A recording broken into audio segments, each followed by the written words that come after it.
Simon go. He's mic'd. Giddy up, Simon. Yep. Thank you. Thank you, Steve, for putting me first again. Appreciate that, as always. This is a system we've been testing out for about the last 4 or 5 weeks. So I just want to show you how we set it up and the results that we've got. So it's a review funnel, basically how to get more 5-star reviews from your existing customer list. So the aim of the review funnel is to get more 5-star reviews from your existing list, to catch your negative reviews before they hit Amazon. Use Facebook to get your customers as more and more opt out from the Amazon after purchase emails. So what do you need? In order to set this review funnel up, you need your customer database from Managed by Stats or similar software, a Facebook page that is unrelated to your brand, a funnel builder like ClickFunnels, and a link forwarder service like ClickMeter. So the first thing you do is generate your customer list from Managed by Stats. Being sure to, in Managed by Stats, use Facebook customer list. It's just an example of it there. And then create your custom Facebook audience using the customer list you download from Managed by Stats. Create a Facebook page. This was a page we'd done ages ago that we started to use, but we're debating about changing that because we think it could be improved. But it's completely unrelated to the brand. And then set up a Facebook campaign. Create a campaign and ad set for your custom audience. Edit placements to the newsfeed and right column only. So there's just some basic things that if you want to set this up, we're sort of kind of telling you exactly how it can be done. Set up your Facebook ad, this is one of our products that we've done it on. So you just put your image in there. Have you recently purchased this product from Amazon? So it's only going to appear to people that have actually purchased that specific product. And then when they click on it, they'll go through to this funnel page. I didn't know I'd done that, look at that. Yeah. You like that, Stephen? Oh, yeah. So basically, they come through to this page and then they can select how many stars they want to give you as a review. So that's the call to action, the stars there. When the customer clicks 5 stars, the following happens. They'll be redirected through a tracking link direct to Amazon with the 5-star already selected. There's an example of the link there. And then the funnel page opens with examples of how to write a review, which is that page there. So there's a couple of tips down there. We're encouraging people to leave images, write at least a couple of sentences. So we're trying to get decent reviews, not just 5-star, but actually put a bit of content in there. And then if they leave a 1 to 4-star review, a different page opens up within the funnel, and then they leave a review on there, but it doesn't go through to Amazon. So once they leave that review, we get an email with the customer's details, and we can follow up with them if we want. That's just another example of the review page, if they're leaving a lesser review. Oh, look at that. I didn't know I'd done that. There you go. That product was okay. So that would be the page on the actual site.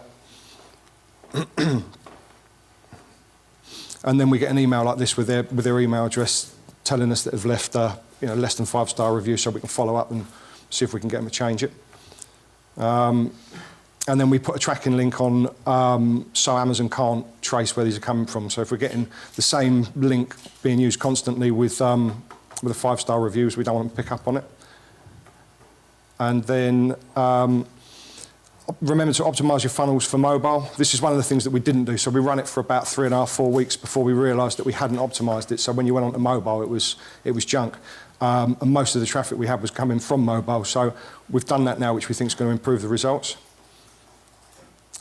Install Hotjar on the funnel to see what the customers do. So we're constantly sort of playing around with it to try and improve the conversion rate of it. Check the Facebook ad daily for comments. Some people just place their review right on that Facebook post rather than go through the funnel. So you can contact them. So you can send a private message to them and then ask them to put the review on, give them the link, and then you hide that so no one else can see what you're doing. And then over the past 4 weeks, I mean, we were only doing this on a small budget, $5 a day just to test it out to see how it worked. We got about 18 5-star reviews. But what we found was the previous month before we started doing it, on this product which sells sort of 50 to 100 units a day, we only got about 10 or 12 reviews over that month. When we set this up, we got the following month we had about 56 new reviews. Not all 5 stars, but 18 of them we can confirm come from this, but it seemed to give us an uptick. So some people may be going through the system, having a look at it, and then jumping onto Facebook and leaving a review. So it's worked quite well. We're putting it on some other products, but we've not tested to scale it. We've not tried to do $20, $30, $40 a day to see if we can get that amount of reviews quickly. So that's worth testing, but yeah, I mean, it works. So that's it basically.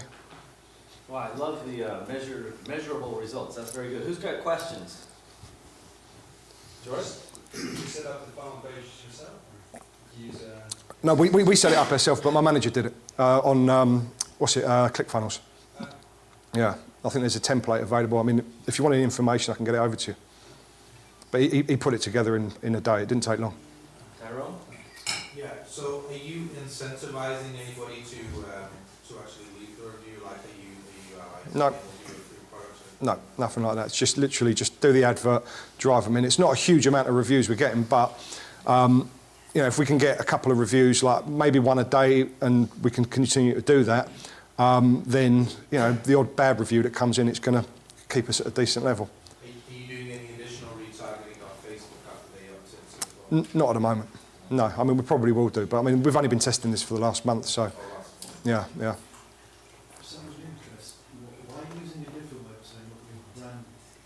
Well, it's a review page. We don't want it to look like it's got anything to do with us. So there's just this dodgy review page on Facebook, and people will look at it and go, oh, look, it's just a... But we're going to change that because we think it may look like one of these review clubs. So we want to change it so it looks a little bit more professional, see if we can get a higher conversion rate. But you're targeting big customers, right? just people, yeah, but just people that have bought that specific product. But what we're going to do in the future is we're targeting an old list that goes back for years and years. So what we'll do is we'll run it for a little while, then we'll switch it off, and then we'll go back to it after maybe 3 months, and then just pull the last 3 months' data and just target them. So then we'll probably get a much better result because we're only targeting people that have bought within the last few months. And what's the volume out of you turning around from who we're going to post a negative? I don't know. I mean, it's difficult. We haven't sort of gone into that data. But the idea is, you know, if we're hitting people up that have bought recently, it's possible that we might get some people that haven't left a review yet, and they'll see that and go and leave a review. Rather than leave it on Amazon, they might leave it on their page, thinking, oh, they've done a review. So I can't. That's an insidious little placement. I like that. Rob, I saw you had a question. Yeah, how does the 738 5-star review compare to all the methods we talked about last time? You tried a few different methods to drive the reviews. Well, I mean, getting reviews is really, really difficult. So, I mean, the only way this worked recently is doing full price giveaways for us. Right. So it's more than that. You know, you're going to get some money back, but like, if I can get a 5-star review and pay $5 to $10, I'd do that all day long. Everybody else too, right? Reviews for $10, we were in, right? Yeah, they're valuable. Jace. So, I know it's only a small sample set of data. Can you quantify the increase in revenue from the increase in reviews? Sorry, what do you mean by that? What if the product... So the more reviews you get, so the money you spend for them reviews, the C says you'll spend $10 a review, so you must have a calculation of what revenue generation you can get from reviews. So obviously, if you get more reviews, you're going to generate more sales. Well, I've not taken it that far, no. But I mean, that product's got about 1,200 reviews, and it's got 5 stars as well. So, you know, sticking another 20, 30 reviews on there, I wouldn't have a clue. But if I've got a newer product and I want to get a few more reviews, so it's definitely, you know, it's worth doing for me. But I can't answer that. So, it looks like, Nicole, do you have some numbers to throw in?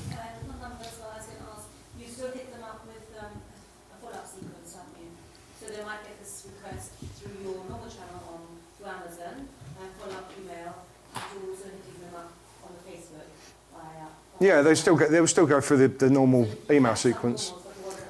But yeah, but I mean, the reviews we get now, I mean, like I said, I mean that product, 50, 60, 70 units a day, and in a month we've got like 12 organic reviews. They just don't come in anymore, not for us. Yeah, I'll talk to you about that in 1 second. The problem with opt-outs. Tyrone.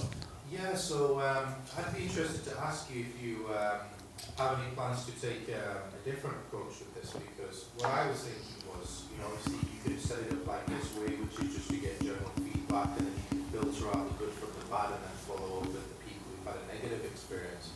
But, you know, as you know, with the Managed by Stats, you can actually target people who've already left reviews as well. Mhm. And you can see who's left negative reviews, who's left positive. And I would be interested to see if you see a potential where you could even just target people who've had negative experiences. It could be through a brand page, it could be through a third party where you could say, did you have a bad experience with this product?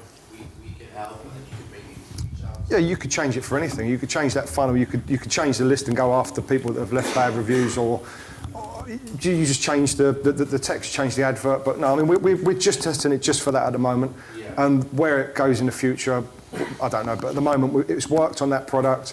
We stuck it on the second product, and it's working quite well. We've got I think we've got 8 or 9 reviews in the first 10 days. So we're going to do it on the products we feel need a little bit of support. So we're not going to run it constantly. Just do it for a few months, get 10, 20, 30 reviews, switch it off, and then if we need to go back to it, just to bury some crappy reviews, then that's what we'll probably do. That's really good, thanks for sharing. Yeah, that's right. Jet, I saw your hand. I think it's a great. One thing that you might be able to do to bring the cost per click down is if you can do a script from EMZ Finder, so you root out the ones that have already left reviews. So then you're just targeting. Yeah, they're taken out already. So we don't target anyone that's returned a product. We don't target anyone that's left a review of any sort. We're just going after people that haven't done anything. But also, when it's been running for a certain amount of time, I think you can see in Facebook if it's gone round like 3 times or something, we'll switch it off. So if everyone's been exposed to it and it's been running for a while, we'll turn that ad off, and then we'll go on to a different product, and then maybe go back after 2-3 months or something, or when we need some more reviews. But it's not a huge amount of reviews, but if you can go and get yourself 10 here, 5 there, a few there. 56, that's a great return. What's that? 18 out of 56. Yeah. A month. Yeah, it's not bad. You can't scale that. It's brilliant. It's really, really good. And like Steve said, we all paid to get those reviews, but you've kind of reached most of the people that bought for that month. You've reached most of them on Facebook. I don't think you're going to reach them anymore. No, well, no, probably, maybe not. I don't know. Well, we're going to run it for another month, and we'll see how it goes. But we'll get some more results. We're still getting the reviews are still coming in. But like I said, I think that we're getting other reviews because the review rate for that product's jumped up significantly. We've had 18 here, but we had 56 that month. So I think it's bringing more benefits.